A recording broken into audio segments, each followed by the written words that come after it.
Ever since 66-year-old Bruce McArthur was charged on Thursday with the murders of two missing men, questions have swirled around what Toronto police knew and when. It now appears McArthur may have been a suspect for months. The police showed up on October the 3rd. They were canvassing similar businesses to myself, trying to find a particular vehicle. Now, that's the owner of an auto body shop. It's believed Bruce McArthur owned that vehicle he's talking about. Lorenda Redekop spent time today with him to talk about both the suspect and the police search.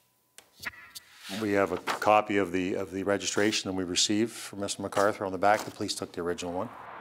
Dominic Vitier owns this auto recycling plant east of Toronto. He says Bruce McArthur came to sell a van in September. It was a junker. He took $125 for it. Vitier still has all the paperwork. The mileage was 243,000. It's an 04 Dodge Caravan, and it's maroon in color. A few weeks later, he says police came looking for it.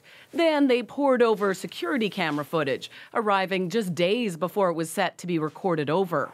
Investigators took the rusty van. They even swabbed staff for DNA. They had found some blood inside the van.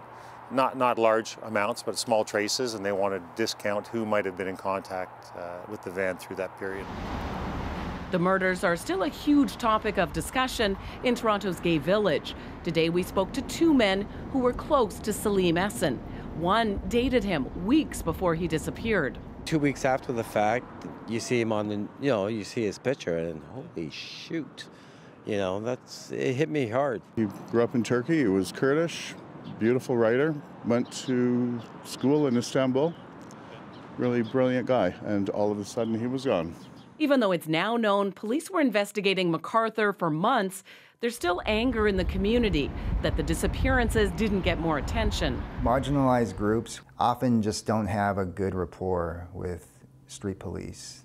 This sociologist says other groups are often treated differently.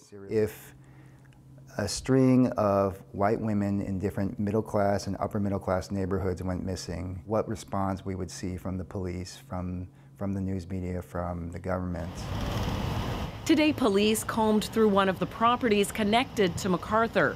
Yesterday, they spent all day removing items from the home and garage, including tools McArthur may have used as a landscaper, such as saws. Investigators are saying little, except that they believe there may be more victims. Lorenda Redekop, CBC News, Toronto.